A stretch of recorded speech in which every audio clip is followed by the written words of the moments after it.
Ok, salut les amis, bienvenue à cette nouvelle vidéo dans laquelle nous allons apprendre de long en large comment utiliser les images sur nos pages web. Donc pour cela, je vais créer une nouvelle page. Ok, donc je continue. Allez, ça, je vais mettre les images.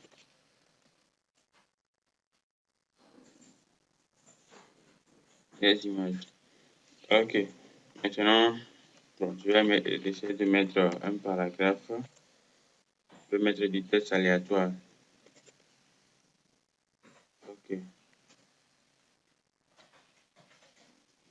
Je vais mettre les retours à la ligne.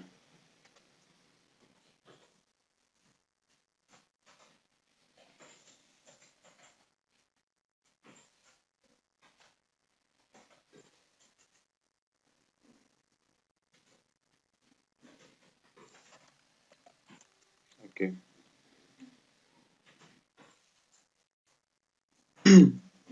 Ok. Maintenant, je compte à savoir ce qu'il y a plusieurs types d'images. Il y a les JPEG, les JPG, les PNG, les GIF. Donc, pour utiliser une photo simple, généralement, on utilise les .jpeg. Et pour les photos qui ont plusieurs couleurs, on utilise généralement les PNG. Et pour les images qui sont animées, on utilise les GIF. Donc, il y a des extensions qu'on doit éviter, .bip, bit, bip, des extensions bizarres, donc on doit les éviter. Donc, pour faire court, il faut aussi avoir un nom. Le nom de nos images doit être un peu différent. Parce que dans un nom d'image, il ne doit pas avoir des espaces. Par exemple, si mon image s'appelle ma photo, je peux pas écrire ma photo contact.jpg. Parce que, bon, ça peut marcher, mais ce n'est pas conseillé. Donc, le mieux, c'est soit de mettre un tiret, soit de mettre un underscore, ma photo.jpg. Donc, comme ça, il n'y aura pas de problème lors du lancement de site web. Donc, pour cela, nous allons apprendre comment insérer des images dans nos pages web. Pour le faire, on utilise une balise précise, ça s'appelle la balise IMG, image. Donc, quand nous lançons la balise, il y a deux attributs. Il y a SRC et puis il y a Alt. Donc, le SRC, c'est lui qui va contenir le nom du fichier, dans le nom avec l'extension. Si nous sommes dans le même, la page se trouve dans le même fichier que la photo. Mais si la page ne se trouve pas dans le même fichier que la photo, donc il faudra mettre le chemin pour atterrir sur cette photo. Donc, dans cette vidéo, au début, nous allons mettre une image qui se trouve sur la première, et se trouve dans la même page excusez-moi. Donc, le deuxième attribut Alt, c'est au cas où la photo ne s'affiche pas. Quand on lance le programme, ça ne s'affiche pas. Donc, on va mettre un test là-bas d'alternative. Donc, c'est le test qui va s'afficher. Donc, je vais vous montrer. Donc, voilà la photo que je vais utiliser. Photo pré.jpg. Bon, je vais mettre, il se trouve dans la même page que mon fichier .html. Donc, je vais le nommer photo underscore pré.jpg. Et puis, je vais mettre ici comme test alternative.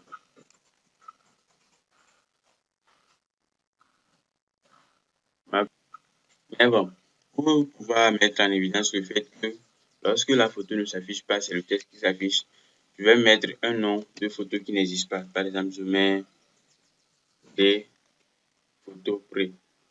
Donc, je vais essayer de lancer ma page qui est page image HTML. On va voir ce que ça va donner. Ok. Voilà, après le test que j'ai mis, voici ce qui me met ma première photo sur mon site. Parce que il n'a pas trouvé la photo en question. Maintenant, je vais enlever le D pour mettre le vrai nom de photo et pour voir ce que ça va donner. Bon, je vais le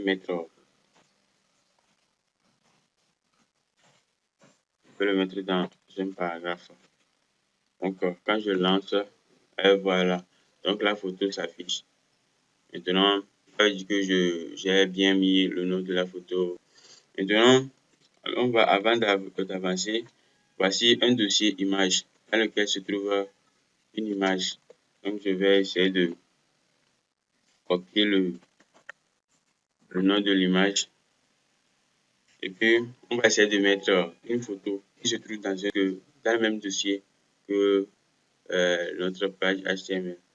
Donc, pour cela, je vais créer un autre paragraphe et je mets la balise IMG. Maintenant, de rafraîchir ma page. Et voilà la deuxième photo qui s'affiche en dessous de la première. Donc, ça veut dire que ça a marché. Maintenant, ce qu'on peut faire, c'est qu'on peut mettre aussi des infobulles. Par exemple, si on arrive, on essaie de défiler sur la photo, il y a des textes qui peuvent s'afficher. Donc, c'est avec la balise title. Donc, bon, je vais essayer de copier le même texte pour le mettre dans cette balise. Ici aussi, je copie ça. Je mets la balise title et l'attribut title. Ok, je vais essayer de la faire actualiser. Et voilà, quand je essaie de passer sur la photo, il me dit c'est ma première photo sur le site. Donc ça permet aussi de commenter les photos, donner une brève explication des photos que nous allons mettre sur nos pages. C'est en quelque sorte le rôle de la balise title. Maintenant, c'est possible aussi de mettre des liens derrière des photos. Donc, quand on va cliquer sur la photo, on atterrit directement sur une autre photo. Bon, ce que je vais faire, c'est que je vais dire la première photo. Lorsque tu cliques dessus, tu vas atterrir sur cette photo en question. Donc, on a appris à utiliser les liens sur nos pages HTML avec la balise A. Donc, ce que je vais faire, c'est quoi? Et ici, je vais mettre une balise A. Maintenant, le href, la destination serait l'adresse, je dirais, si c'est possible de le dire ainsi, de l'adresse maintenant de la deuxième photo que je vais mettre là. Donc, ici, je copie la photo entière, puis je le mets ici. Donc, je vais essayer de commenter cette partie.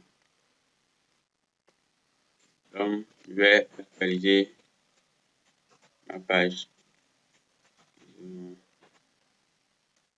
Et voilà, la photo n'existe plus. Maintenant, le curseur a changé parce que c'est possible de cliquer sur l'image là. Donc, quand je clique dessus, il me donne l'image originale. Généralement, on l'utilise quand on a une grande image de cette photo, mais que la place ne va pas suffire sur la page, ce sera trop grand. Donc, on met un lien derrière. Lorsque tu vas cliquer, tu vas voir la totalité de l'image. Donc, c'est le rôle que peut jouer euh, les liens pour les images. J'atterris là-bas. Donc, c'est en quelque sorte ce que ça fait. Maintenant, il existe une autre balise qui permet de mettre un peu en forme les images. Donc, c'est la balise figure. Donc, ça permet de donner une description à une image donnée. Donc, si je veux dire la première photo que j'ai mise sur ma page, ça parle de réaménagement de mon domaine. Donc, je peux le mettre avec du texte en bas. Et pour que ça soit un peu plus adapté, on utilise les balises figures. avec une balise secondaire qui s'appelle Fake Caption. Donc, je vais essayer de le mettre en même temps.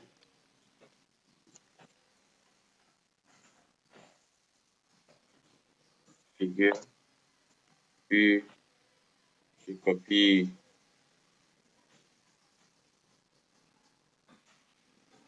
mon image que je mets dedans. J'essaie de couper toutes ces parties-là. Donc maintenant, je vais ajouter la balise Fig Caption.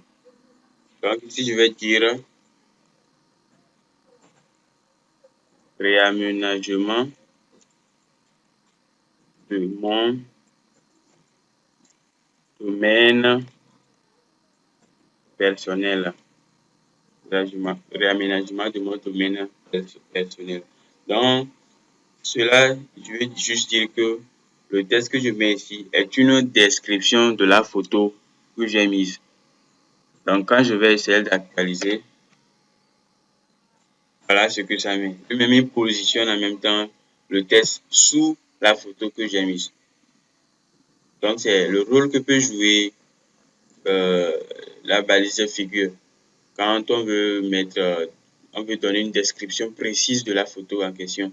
Donc, on veut utiliser la balise figure. Donc, c'est possible encore de cliquer dessus. J'ai ma photo qui est derrière. J'ai ma photo qui est derrière. Donc, c'est en quelque sorte ce que peut jouer la balise figure. Donc, c'est voilà en quelque sorte les images, comment on peut les utiliser sur nos pages. Donc, dans la suite, nous sommes arrivés ainsi à la fin de cette petite brève vidéo.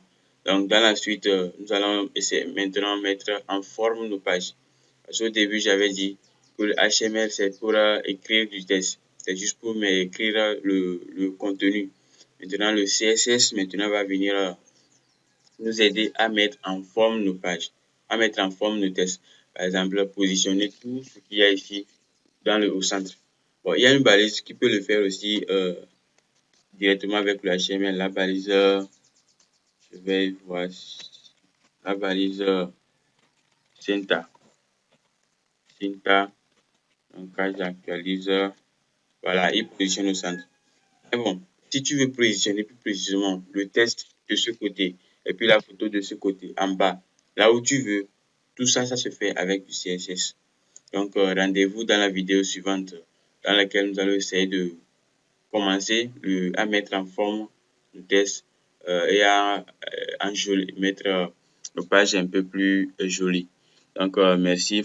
Si vous n'êtes pas encore abonné à la chaîne, s'il vous plaît, veuillez vous abonner et activer les notifications. S'il y a des zones d'ombre ou il y a des apports que vous voulez faire pour la chaîne, nous serons très reconnaissants de partager vos avis avec nous dans les commentaires.